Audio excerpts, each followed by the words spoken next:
2022 में जनरल बाजवा के अंडर जो नेशनल सिक्योरिटी पॉलिसी पाकिस्तान की आई थी उसमें लिखा हुआ था कि 100 years of peace with India, यानी कि 100 साल तक हिंदुस्तान से कोई राइवलरी नहीं की जाएगी। खुद ऊपर हो गया है तो पता नहीं इंडिया की इकोनॉमी को पाकिस्तान जो है कब बीट कर पाएगा।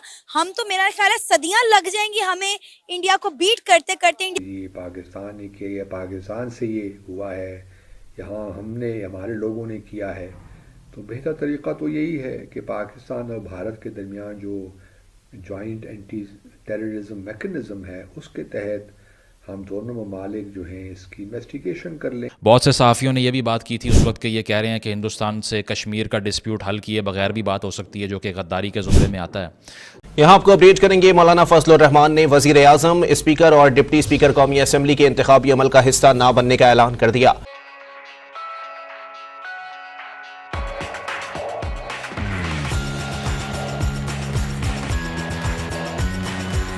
तो आर्ग्यूमेंट लोगों ने यही किया, मीडिया के अंदर डिबेट यही हुई कि पाकिस्तान को बेचा जा रहा है और रिस्पेक्ट नहीं की जा रही पाकिस्तान की आइडियोलॉजिकल फाउंडेशन की, क्योंकि एक मुल्क बनाया इसलिए था कि हिंदुस्तान में जो ज़्यादतियाँ हैं उसके ख़िलाफ़ लड़ा जाए। तो अब कैसे इस लड़ाई को ख़त्म कर लें, उसकी वजह कि एग्जिस्टेंशियल क्राइसिस का शिकार हो जाएगा पूरा मुल्क, जिसकी फाउंडेशन का प्रिंसिपल ही बेसिकली ये है कि हमने हिंदुस्तान से एक स्टेट ऑफ कोल्ड वॉर में रहना है और उनसे दोस्ती नहीं हो सकती। तो उस पर बहुत से लोगों को एतराज़ यही था कि ये नेशनल कॉज को बेचने के मुतरादिफ है। लेकिन दूसरी तरफ अगर लड़ाई की बात की जाए तो बैलेंस ऑफ पावर कितना है ये इस खबर से आपको आइडिया हो जाता है, जिसको डिस्कस करने के लिए आज हम यहाँ पर आए हैं। और ये खबर है टाटा ग्रुप के हवाले से, जो हिंदुस्तान का एक कॉन्ग्लोमरेट है, सिर्फ एक ग्रुप ऑफ कंपनीज़ है जिसका कलेक्टिव जो मार्केट वैल्यू का साइज़ है वो $365 बिलियन हो चुका है, 365 अरब डॉलर। पाकिस्तान का कलेक्टिव जीडीपी इस स्टेज पे जब हम ये बात कर रहे हैं $341 बिलियन है, यानी कि टाटा ग्रुप की जो नेटवर्थ है वो पूरे पाकिस्तान से ज़्यादा बढ़ चुकी है। एक कंपनी जो हिंदुस्तान में एग्जिस्ट करती है, जो मल्टीपल बिजनेसेस को ऑन करती है, वो पाकिस्तान से ज़्यादा कीमती हो चुकी है। इसके बाद क्या आपको कोई ऐसा आर्ग्यूमेंट समझ आता है कि हमें हिंदुस्तान से लड़ना चाहिए या फिर उनके साथ कोई बात नहीं होनी चाहिए? क्या इसके बाद कोई ऐसा आर्ग्यूमेंट जो आपको राइवलरी की तरफ लेकर जाए और आपको ये बताए कि हमारा काम ये है कि हम अपनी तमाम एनर्जीज हिंदुस्तान के साथ डिस्प्यूट लेने में लगा दें? ये सेंसिबल बात लगती है? अगर इस एक कंपनी की बात करें तो इसके अंडर जो हमें नज़र आता है वो सिर्फ एक टाटा कंसल्टेंसी की जो फर्म है, सिर्फ उसकी मार्केट वैल्यू $170 बिलियन है, जो सॉफ्टवेयर के हवाले से और आईटी एक्सपोर्ट्स के हवाले से मशहूर है। तो एक कंपनी जो इस ग्रुप के अंडर फॉल करती है, वो सिर्फ एक कंपनी पाकिस्तान का आधा जीडीपी से ज़्यादा वैल्यू रखती है इस वक्त मार्केट में।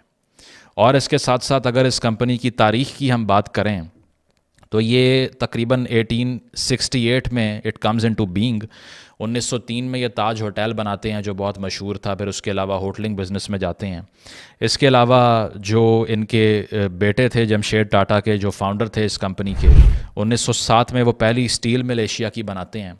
तो आप ये देखिए कि किस कदर फेवरेबल बिज़नेस एनवायरनमेंट होगा कि एक मुल्क में 1870 से एक कारोबारी फ़र्म जो है वो डील कर रही है और ग्रो करती जा रही है। यह आपको ये बताता है कि वहाँ पॉलिटिकल इंस्टेबिलिटी का उतना मसला नहीं है जो पाकिस्तान में है, ना वहाँ पॉलिटिकल विच हंटिंग एग्जिस्ट करती है। अगर करती होती तो क्या आपको ये लगता है कि over the course of history 100 या 120 या 150 साल तक ये सर्वाइव कर पाते? अगर कर रहे हैं तो यही सबूत है कि कौन सी मार्केट पाकिस्तान में या हिंदुस्तान में ज़्यादा फेवरेबल है बिज़नेस करने के लिए।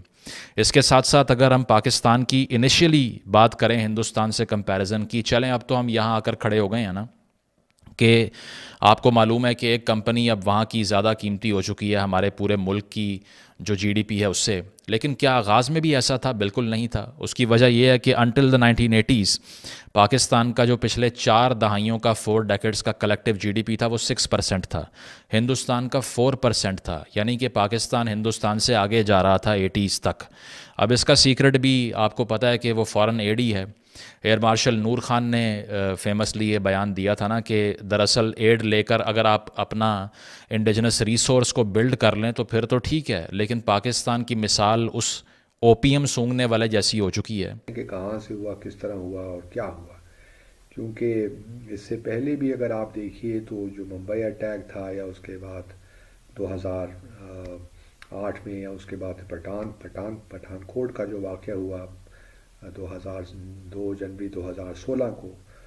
تو پاکستان نے ہمیشہ یہی کہا کہ جی آئیے مل کر تحقیقات کر لیتے ہیں.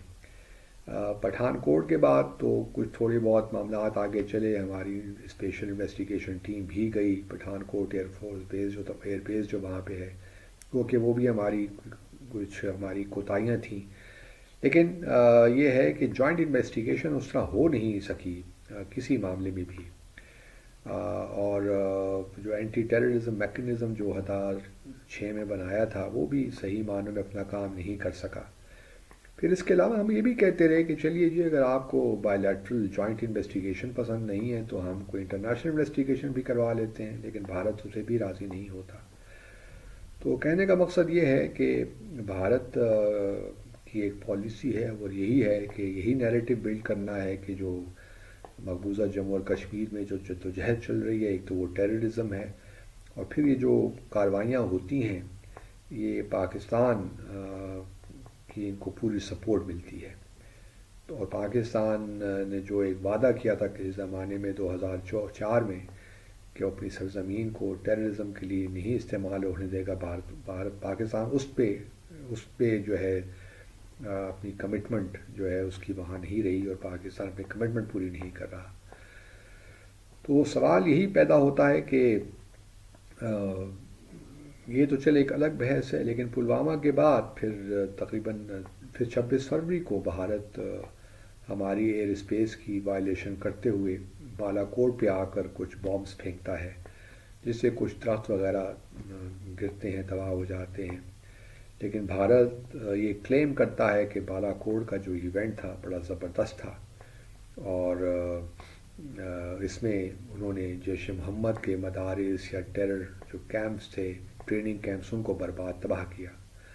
اور یہی نیریٹو اگر آپ دیکھیں تو اڑی کا جو واقعہ ہوا تھا 18 ستمبر 2016 کو, اس میں بھی انہوں نے یہی کلیم کیا تھا, کیونکہ پھر 29 ستمبر کو پھر انہوں نے ایک ڈرامہ رچایا سرجیکل اسٹرائکس کا اکراس دا LOC. کی بات سے میں متفق ہوں بالکل, کیونکہ پاکستان کی جو ہسٹری ہے 70-75 سالوں سے دہشت گردوں پر مبنی ہے اور دہشت گردوں کو پروموٹ کرتے جا رہی ہے, اور جو ابھی بھی یہ حالت ہے, ابھی بھی ہم سیریس ہونے کی طرف نہیں جا رہے. آپ بہت بڑی بات کہہ رہے ہیں. آپ کو پتا ہے انڈیا اکثر یہ بات کہتا ہے کہ پاکستان اور انڈیا کے درمیان تب تک پرامن بات چیت نہیں ہو سکتی جب تک پاکستان دہشت گردوں کو سپورٹ کرنا نہیں چھوڑے گا, جب تک پاکستان سے دہشت گردی ختم نہیں ہوگی. یہ تو انڈیا کی بات نہیں, پاکستان کی جتنی بھی جرنیل ہے, جنرل ضیاء کے بیانات آپ دیکھ لیں, جنرل ضیاء کی کتاب میں آپ دیکھ لیں, اس کے بعد مشرف کی کتابوں میں دیکھ لیں, مشرف کے انٹرویوز وغیرہ آپ دیکھ لیں, جنرل حامد گل کا آپ دیکھ لیں, اس نے خود ہی اس بات کا اقرار کیا ہے کہ ہم نے دہشت گردوں کو ٹرین کیا ہے, ہم نے ان کو افغانستان بھیج دیا ہے. اور مشرف صاحب تو کہہ رہا تھا کہ constitution is the piece of paper, جب ہم چاہیں گے اس کو ڈسٹ بین میں پھینک سکتے ہیں.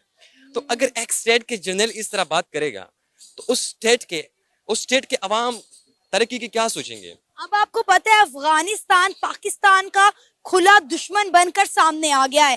افغانی جتنی پاکستان سے نفرت کرتے ہیں نا, اتنی وہ انڈیا سے محبت کرتے ہیں. انہوں نے پاکستان کو کھلے عام دھمکی دی ہے کہ ہم پاکستان کو 1971 کی طرح توڑ دیں گے. انڈیا اور افغانستان کی جو تعلقات ہے, انڈیا نے وہاں پہ انویسٹمنٹ کی, انڈیا نے ان کے ساتھ اچھا رویہ اختیار کیا ہے اور آگے بھی رہے گا. جو موجودہ حالات اس کے مطابق بات کرتا ہوں. اور پاکستان کی اور افغانستان کی جو بات ہے, پاکستان نے افغانستان کے خلاف دہشت گردوں کو ٹرین کیا, پھر وہاں بھیج دیے, افغانستان کے خلاف انہوں نے اڈے دیے,